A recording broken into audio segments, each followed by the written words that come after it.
Welcome back to Bills by the Numbers, where we let the stats tell you where the Bills are at. We're presented by FanDuel. Make every moment more. On the docket, Buffalo's defensive line has a lot of free agents across the front. Who's most likely to return, and who might be too pricey to keep? Does the draft offer good value to fill some holes on the D-line? And we ask our one burning question. Let's snap the ball already.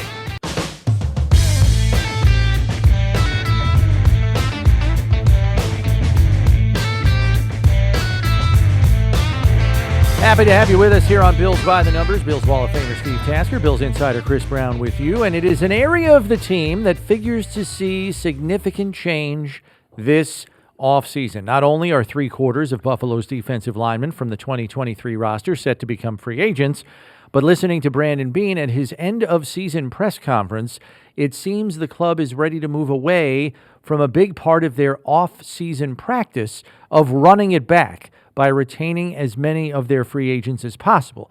That perhaps indicates more change from one year to the next than we've typically seen during the Beane-McDermott era. So knowing the mix will be different, maybe to a greater degree than we've seen recently, Steve, where does that leave your confidence in Buffalo's defensive line, knowing it was the strength of this defense last season?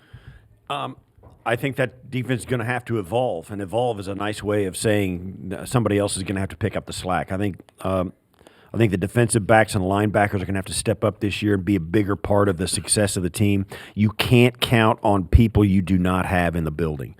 And with the salary cap constraints that are going to grip the team, it's going to be really hard to find that many free agent defensive linemen, defensive ends, defensive tackles who can play above the contracts the Bills are going to be able to afford. It's going to be really difficult to find a group of guys who can consistently do that all the way across the board. Now, certainly there are going to be some guys like Leonard Floyd came in this last season and earned every bit of the money he earned here in Buffalo, no question about it. But so one guy, you got to have like four guys like that in order for them to get back to where they were. Now, certainly, and I've said it before, I think Vaughn is going to bounce back and have an outstanding year, injury aside, if he stays healthy. I think Vaughn's got another really good season in him. Mm-hmm. So we put him in where Leonard Floyd was last year. You're still down A.J. Epinesa and Shaq Lawson and the group. So and Leonard Floyd. Right. So I think it's going to be really difficult to replicate the type of success they had. Now, that doesn't mean they won't be successful. It just means they're going to look different than they did. Yeah, I think they will look different. I think there will unquestionably be a youthful energy in the group, because I think it's going to need to get younger for the Bills to afford everything that they want to do to refortify the roster. Now, I think we can all say Brandon Beane has a proven track record of mining talent in the draft that either A, is capable of helping right away, or B, can play a role sooner rather than later for you. And then you couple that with the player development abilities of this coaching staff, particularly on the defensive side of the ball, where there will also be change. The coaching staff has also gotten younger on the defensive side of the ball. Assistant defensive line coach Marcus West ascends to defensive line coach. He's in charge of that group. He's been here the last 2 years, so there is some measure of continuity, but there's going to be some newness there as well, which shouldn't be dismissed. We'll get to that in a little bit as well. The free agent list for the Bills is as follows for their defensive line. At defensive end, A.J. Epinesa, Leonard Floyd, Shaq Lawson. At defensive tackle, Poona Ford, Daquan Jones, Linval Joseph, Jordan Phillips, Tim Settle. If the cap was not a deterrent, who would you like to see the Bills bring back into the fold for 2021? No cap concerns whatsoever. Ideal world, who do you want back there? I would bring back Leonard Floyd, Jordan Phillips, Daquan Jones. Those three? Yeah. Okay. Yeah. And the other guys would come back, but they would be at a discounted rate, or if they were, they'd have to take a different number. But those three guys, I think, were as dependable as you can get. Now, certainly Jordan Phillips has struggled with injury and struggled to stay on the field, but when he's been out there, he's been a difference maker, and he's one of those, energy guys. Daquan, even if it's just as a reward for what he's done for the club the last couple of years, you got to think that guy can still play as well. And I think Leonard Floyd, he's a top-flight pass rusher in the NFL, right, no matter who he's playing for. Played hurt the last month of the season, so his production kind of tailed off a bit. But I would agree. I would say those are the three guys you would target in an ideal world. Whether you can afford all three of them now in their current situation, like Jordan Phillips coming off an injury-riddled season probably isn't capable of commanding big money. So I think you could probably get him back in the fold for reasonable number. Daquan Jones might be a different story, but he is entering his age 32, 33 season. So maybe he's more affordable simply from an age perspective. Leonard Floyd, I think, is going to get big money on the open market. So I don't know how realistic he is going to be after a career best 10.5 sack season. Now, let's consider the cap. What is it that you believe Buffalo does to put the pieces of the puzzle back together on that defensive front? They will. They'll restructure Josh, Steph, Dion, maybe even guys like Knox. And I'm trying to go down the list of what guys that would be eligible for it. All the guys that are making good money in their second contract, maybe even Ed Oliver, could do a restructure as well. But those guys are all going to come back, and they're going to get their deals redone. And they'll free up the cap. They can do most of the cap, but just by restructuring Josh. I think that's what they'll do, and they'll get compliant at least by doing that. So, they'll restructure Josh, Vaughn, perhaps, Steph Diggs, Trey White will be restructured. Ed, Dion, Dawson, Milano could do it. Terry Dion Johnson probably gets an extension. Dion may get an extension, yeah. So you've got some guys that you could do that with, and even Rasul Douglas, you could touch on him. Although he played extremely well for the club, and I think they're going to be happy to have him back. So all of that stuff, maybe even Mitch Morris signs avoidable contracts. So there's plenty of guys out there who can help you out with the salary cap. And for those of you who don't realize, if the club comes to these guys and wants to redo their deal, it's not about taking a pay cut.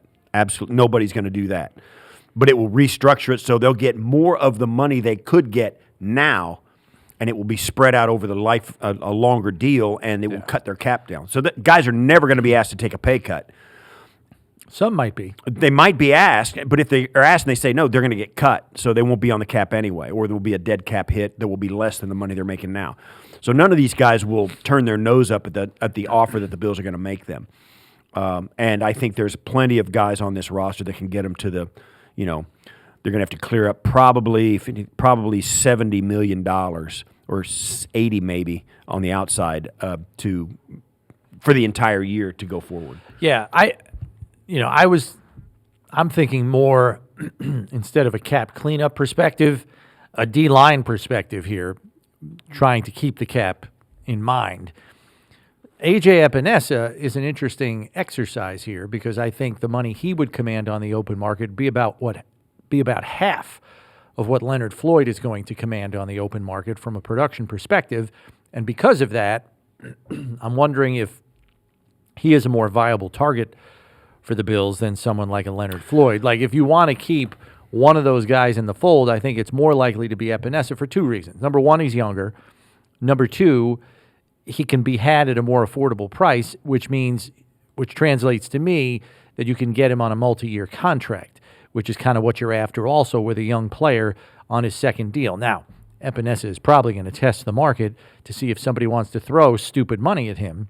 Right. As a rotational. But here, he's a rotational player. So I would like to think you could get him on a more affordable deal, young player still on the ascent, because you could argue he's coming off his most productive season in a Bills uniform. You would hope they could find a way to that, knowing how much Brandon Beane likes to re-sign his own. So I guess I'm still pie in the sky a little bit there while trying to consider the cap. I'm hopeful they could get him back, but I think Daquan Jones is the number one priority here in terms of fitting him under, and what he's going to be able to command is going to be very interesting at 32 years of age, even though he is still a very productive player. I think GMs around the league know there are drop-off ages at all positions. For running back, it's 28. For wide receiver, it's 30. What it is for defensive tackle, I don't know off the top of my head.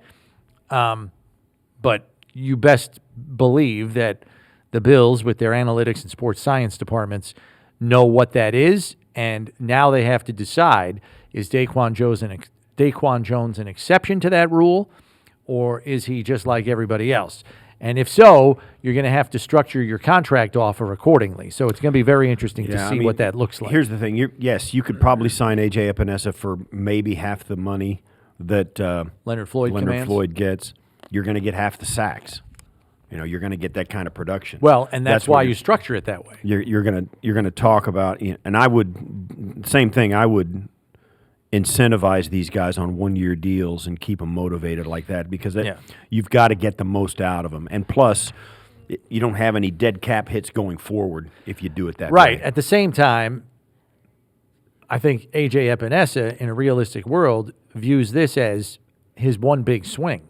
Second contracts, he's not taking a one-year deal anywhere, because his agent would tell him he's an idiot to do that. And I think the Bills know that, so I think they know they can't even go to AJ with a one-year deal in hand and say, hey, if you're willing to take this, let's do this. I'll say this. I think it's going to be a multi-year, if they offer him something, I think it's going to be a multi-year deal. I think it's going to have to be favorable to the Bills with their cap situation fully considered.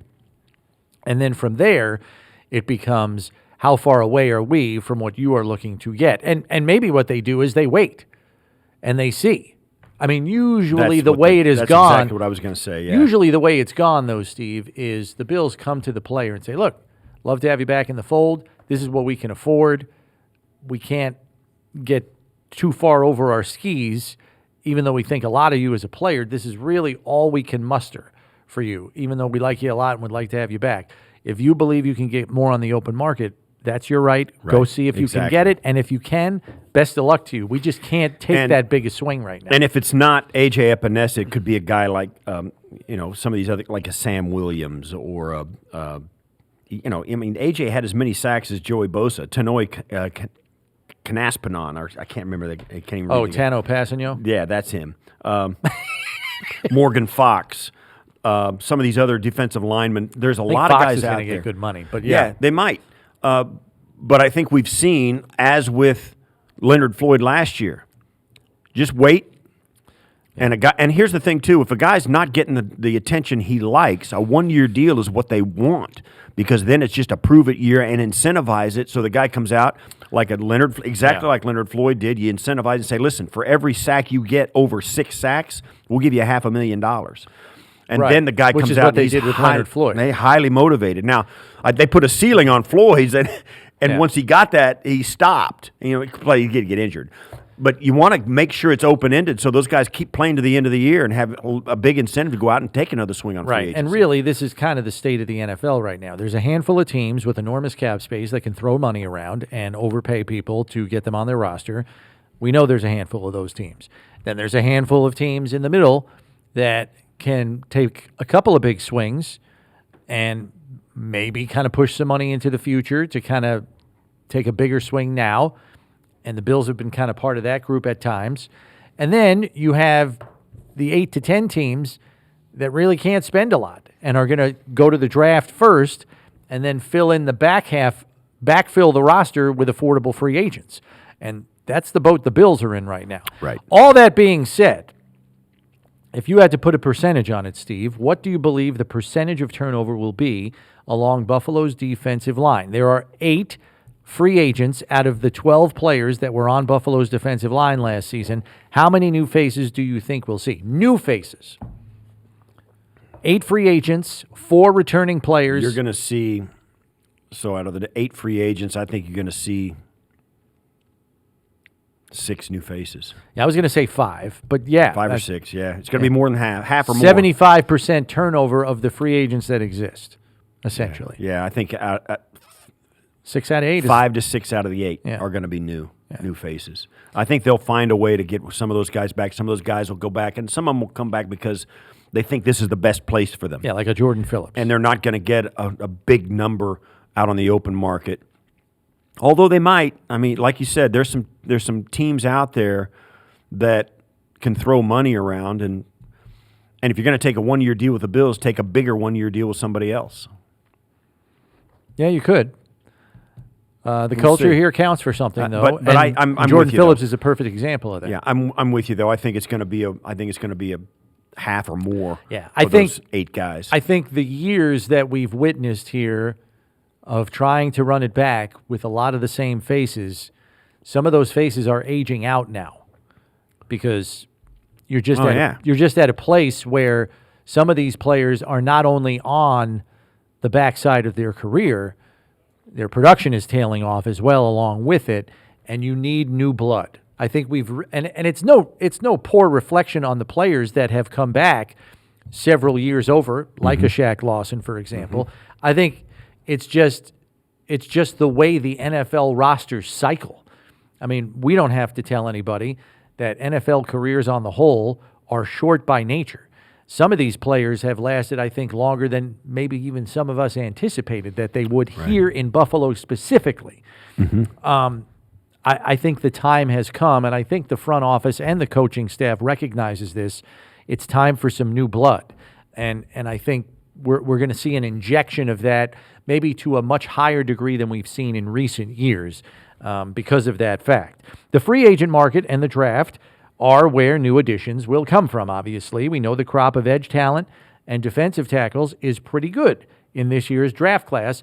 GM Brandon Beane also, as we said, has had a good track record of finding value at positions of need in the free agent market, either early or late post-draft. So what kind of balance do you see him striking for the defensive line between free agency and the draft? You're thinking we're looking at 5 to 6 new faces. How does that balance sheet work out, draft to free agency? I think they'll draft 2, maybe 3 on the defensive line, 2 tackles and an end, or an end or 2 ends and 1 tackle. Take your pick. 3 of those guys will come in the draft class, mid-round, maybe late, and then the rest are going to be free agents. Yeah. So I think 3 is about as much as you can hope for in this draft on defensive line. That's a big number. It might only be 2. But they're going to have some of those guys come in. I think it's going to be 3. Yeah. I think it's going to be 3 in the draft. Total defensive line. I'm talking defensive tackles and edge rushers. You know, especially if you don't get a player like Epinesa back because he's too costly. Yeah. And I think one of those 3 will be high in the draft, somewhere on the first 2 days. And then the other 2 will presumably be on day 3. Because I think you've got to flip the script as well, defense to offense. Because largely over the last handful of years, the high draft choices have been on the defensive side of the ball. There have been exceptions, James Cook, Spencer Brown, Kincaid. But the vast majority have been on the defensive side. I think that script has to flip now. I think 2 of your first 3 selections have to be on the offensive side of the ball. And, you know, you want to put 1 on defense, fine, because of the number of holes that you have. But I think some of those defensive selections are going to have to be more on the day 3 side of the draft ledger for the Bills. There is a long list of free agents in the National Football League at defensive line, defensive end. A long list starts with Leonard Williams up at the top, whose market value is going to be like $21 million a year, and you can't. That kind of stuff. You're not playing in that sandbox if you're the Bills. You're over. You're over in the dirt pile. You can't get down to guys like Christian Wilkins and Mike. Well, Purcell. Wilkins is getting over $20 million a year. Right. Quentin Jefferson. That's a more affordable player, and a player who's been here before. Right. Let's not forget that. Yeah, Dante Fowler is out there. There's an enormous. It's an endless list. I mean, right. And maybe the best approach might be the one that Brandon Beane adopted last offseason. He really held his water and didn't do anything significant. I mean, the first 2 weeks of free agency, and you wait until the music stops in wave 1 and see what kind of value is out there. And you might find a player that thought he was going to get gigantic money, Jordan Poyer being an example here, and he finds himself still unemployed 2 weeks into free agency, and now he just wants to have a job and land somewhere while there's still money on the table. And that's where NFL teams gain an advantage in free agency. Right. Because they're the ones holding the jobs. That's right. And they say, okay. There's only so many spots. Right. And so I think Brandon Beane held his water last year, got some good value as a result. Let's look at this. Yeah. He got Jordan Poyer 2 years for the same money that Poyer thought he was going to get in 1. But the market was so flush with safety talent, which is the same case this year. Mm-hmm. Now, he's not a free agent. He's under contract. But a guy like Taylor Rapp, they were able to get him last year on a 1-year deal because the market was so flush with talent. That is the case again this year. So, personally, I would like to think they might want to sign Taylor Rapp for more than just a 1-year deal, sign him to a longer contract, being just 26 years old, lock him up for 3 years, something like that. Now you can spread his money out, and you can also reward him, for kind of blending in nicely last year. You can put a nice contract together for him. For the defensive lineman, probably more of the 1-year variety for older play. I think the defensive line acquisition, Steve, maybe there's one early. You re-sign Daquan Jones, for example. Maybe. But maybe there's 1 or 2 later, like in June, like we saw last year with Poona Ford and Leonard Floyd. And I'll say this, that the ones that they're going to wait, and they're going to sign guys late, and they're going to be guys who are new to the team, I think. Now, you could get somebody late like that, but I'll say this, too. I remember thinking this as a player. I was around when free agency began in the National Football League in the early 90s, and it was Plan B and stuff like that that were going on. Then you had outright free agency in the mid-90s. Then you had outright free agency, and I remember being either a Plan B or a free agent, and all I could think about, because I was a special teams guy, right? Right. Pretty good I was thinking, yeah, and I knew there would be some demand, but all I could think about was, I don't have a job. Right. I mean, that weighs on people. You think about it. You go from making big money to making no money, and you sit there and your family and your life. You're wondering. I got to find a place to play. So it's really, I say it's a game of chicken, but GMs know it. Just wait, put out there your number, and just say, here's where we're at. When you're ready to think about it, call us. Yeah. We love you, think the world of you, but we understand it's a market. So go get what you can get. We understand completely, but we're in a tight spot. I know you understand. Yeah. But we're here for you if you can get to this number. And I think because Brandon Beane is so transparent in that way, I think players not only appreciate it, but they respect it. It's like, look, this is honestly the best we can do. Wish we could get you more, but our cap situation is this. We're paying a lot of money for a quarterback. This is what we can do. You can envision how this goes because, Brandon Beane's sitting there going, listen, they got to put a roster together. And he'll get to the point and say, listen, if you see us sign a guy, that offer's not there anymore. Yeah. We're talking to other people and all that. This is here until we sign. Yeah. You got to get what you can get. We got to do our job, too. We got 2 guys we're going to sign. You're one of the guys we want. But if you see us sign 2 guys, that offer's not there. It's that kind of thing. So it's, the players got to find a place to play. Right. As we briefly mentioned earlier, there is one element of this defensive line equation that we have not discussed, and that is the defensive line coach. Gone is Eric Washington, who had been the defensive line coach since the 2020 season. Replacing him was his assistant, Marcus West, who steps into a positional coaching role for the first time at the NFL level, though he has been a position coach and a defensive coordinator at the college level. There is continuity there, Steve, having been on the staff the last 2 seasons, but how might that change the dynamic, if at all? I don't know that you will. There's only 2 ways you would ever know. One is being in the room and talking to the guys and seeing how the defensive linemen react to him and what their relationships are with that coach. The second one is, hey, how do they play? Are they playing better? Or are they playing worse? And that we may not be able to get a gauge on that because there'll be so many new faces. You have no idea what Eric Washington could have done with the same group. Yeah. So it's going to be you're going to have to be inside the building to understand the new relationships and dynamic that are in that room. And this is why you say run it back with the same guys. You never get to run it back. Something's always different. This year it's going to be very different for the Bills. They're not just running it back. They didn't just run it back 2 years ago or 1 year ago. You got to rebuild it from the ground up every offseason. Certainly you've got some foundational pieces in place. But those foundational pieces, this is the ultimate team sport. You start tinkering with the bottom of your roster, and it permeates the entire roster. Just like these coaches and assistant coaches who are being shuffled in, you never get the luxury of just running it back with a younger team. You run it back, now you're a year older, and some of that's going to show up on guys. So I think this is part of the evolution of the team. I think it's the continuity I think we have seen not only in Buffalo but around the National Football League. It means something.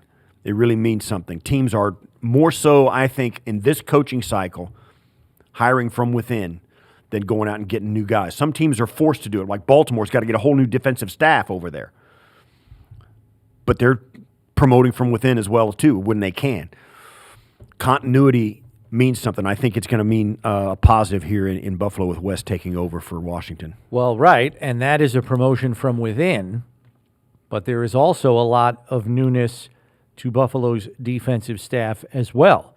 If you think about it, Buffalo's secondary coaching staff has two coaches in Mike Dana and Jalil Adai, who are two new guys that weren't here prior to the 2023 season. Mm-hmm. Two brand new people. So it's not only Buffalo's defensive roster that figures to get younger, their defensive staff has already gotten considerably younger as well. Defensive line, secondary, and even their linebackers coach, who was age 40, is now their defensive coordinator. Their coordinator position got younger too. Something to consider about just how much change this team is going to undergo this offseason. Hey, Bills fans, get in on the action with FanDuel, America's #1 sportsbook. Just download the app today to play any way you want. Plus, with live betting, you'll get updated odds on games that have already started.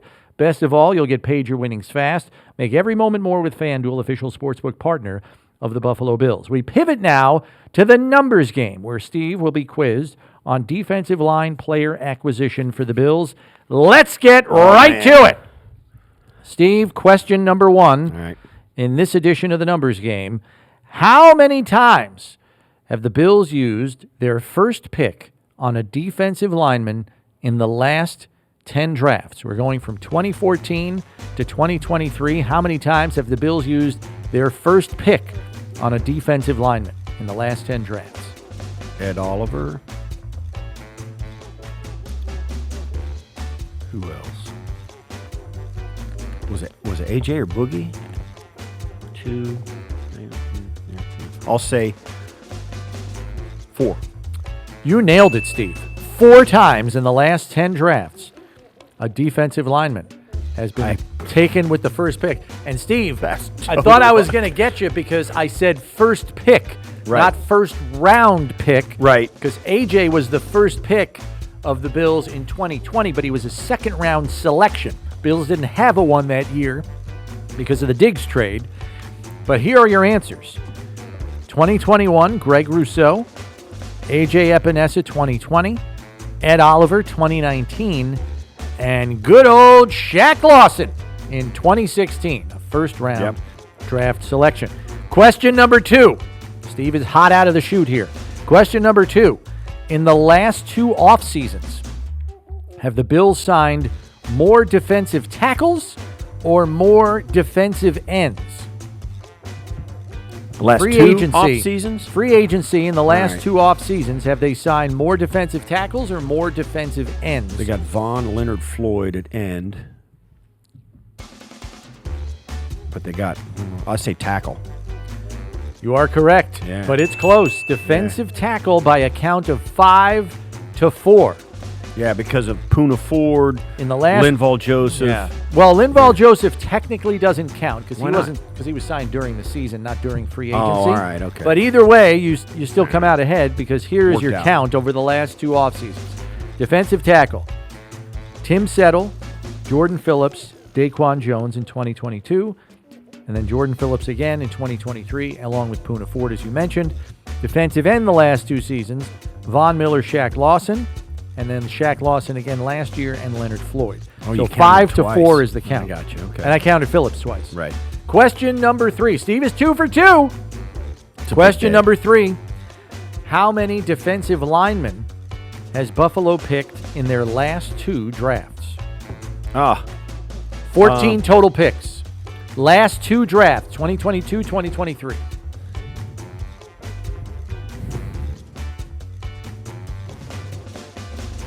I'll say. I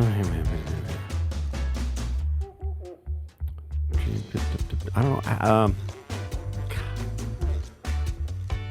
2. The answer is none.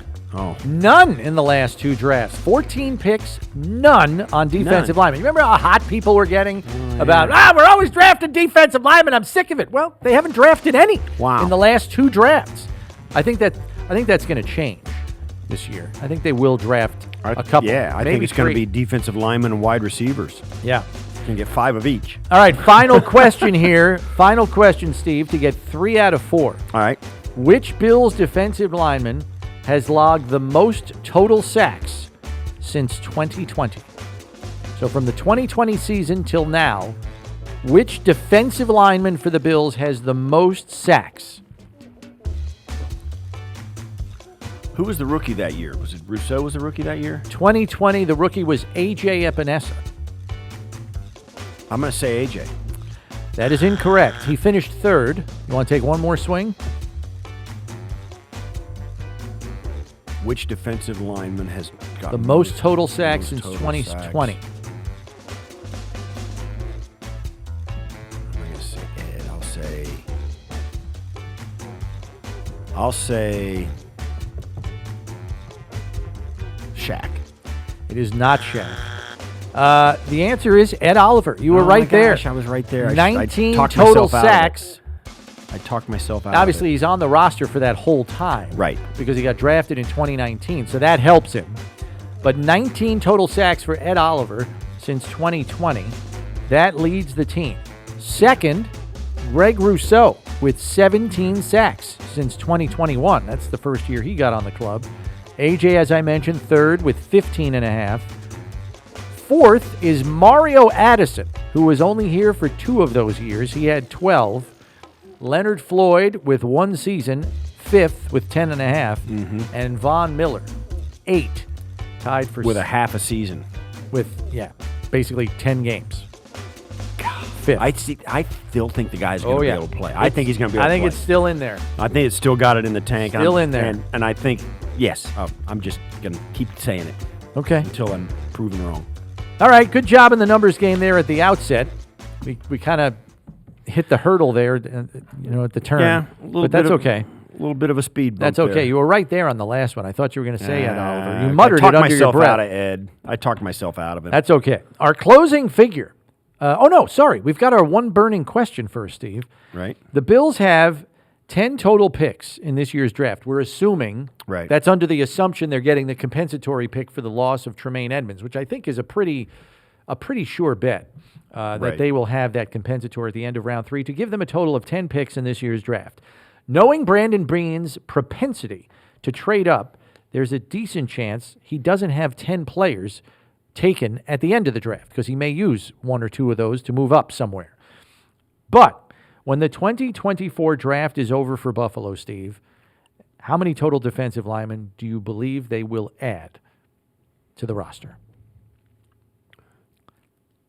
The over-under is 2.5, right? The over-under is sure. That's right. If that's the line you want to provide. That's what I'm thinking. I'm thinking between 2 or 3. They're going to get 2, absolutely. 3 maybe, but 2 for sure. I'm going to go with 3. I'm going on the high end here. Yeah. And if they have all 10 picks, they'll go 3. And I think they may have 1 or 2 undrafted rookies as well for the defensive line too. They may, and I'll say this too. I think 3 drafted, maybe 5 total. I think 2 of them. 2 undrafted. I think the top 2 of those defensive are going to be in the first 4 rounds. Okay. I think they'll get some guys with some traits. They'll get a couple of receivers and a couple of D linemen in this draft, and maybe in those first 4 picks will be good. I don't anticipate. It's juicy. I don't anticipate them, although they could. I think this might be one of those drafts where they sit tight because they want all 10 picks, unless they can, unless they see a trade super up, value, unless they trade up and then flips picks later. You know Yeah, what I'm we've saying? seen them. Well, they've done that before, where they 'Cause slide they've got- back in the later right. rounds. Yeah, so slide back because they've got like two clusters of picks, like 197, 201, and 205. You know what I mean? So one of those they'll flip back to be 140. Yeah, or move something. back. Right, they'll move back. So I think they're going to make all 10 picks. That doesn't preclude them from moving up, though. I think it's less likely that they do. But yeah, I think they're going to get receivers and D linemen at the top of this draft. I would agree. Our closing figure deals with a percentage concerning Brandon Beane and the draft. In the 6 drafts run by Buffalo's general manager, he has drafted a defensive lineman on just 5 of his 18 day 1 and day 2 picks. That's about 28% of his day 1 and day 2 picks used on a defensive lineman. The lowest percentage belongs to wide receiver. In the last 6 drafts, the Bills have not drafted a single wide receiver in the first 3 rounds. Don't forget, Zay Jones was a second-round pick in 2017 before Beane got here and ran the draft. But I think many of us are anticipating that to change this spring. Fingers and toes crossed! Well, here's the thing. There are receivers in every draft, and you hear us talk about it. Everybody says these guys are going to be great. There's a ton of great wide receivers. Yes, but there is not a ton. There's less than a handful of guys are going to be difference makers. Everybody else has got a question. Everybody else has got I've seen guys like him flame out. I've seen guys like this guy bust. I've seen guys like this not be able to overcome what the problems this guy has. Other guys have, but other guys haven't. Then you get a guy in the 5th round like Steph Diggs who blossoms. So there's less than a handful of wide receivers in this draft, like there always is, who can make a difference. And when you're picking 28th, you never get a shot at them. So that's why you're going to say, if you're going to wait, you may as well wait. Yeah. Because those guys, there's a guy at another position you could also use who doesn't have those question marks. A linebacker, a corner, a safety, whatever. A tight end last year. Less question marks. He's for sure. And when you're picking your first pick of the draft, for sure is the best quality. Well, and then the other part of that equation that us as outside observers often do not know is the all-important character part of the equation here. You may have a player whose highlight reel is absolute dynamite, but you don't know that the guy's a carouser at night and, might have some, red X's in certain categories that doesn't line up with what a team wants in a player. And that's why you always have to remember that this player may even have a successful career in the NFL, but he's not a fit for our club for reasons A, B, C, and D. Right. Super talented player, should have a successful career, but not a fit for us. Right. So it's not just, can he play in the NFL? The second question all 32 teams ask is he a fit for us and what we do and our daily operation? That is another part of the equation that often gets lost because fans and even people like us sometimes don't have the full picture on the player's background, character, and everything else, which would then cross them off a list for maybe 8 to 10 teams. And that's the part of the puzzle that we often don't get privy to, which often tips the scales on one player over another. That'll do it for this edition. Make a point to subscribe on whatever podcast platform you use so you're notified when the next episode is out, because when you need to know about the Bills, you need to check Bills by the numbers. For Steve Tasker, I'm Chris Brown. Thanks for listening. We'll catch you next time, everybody.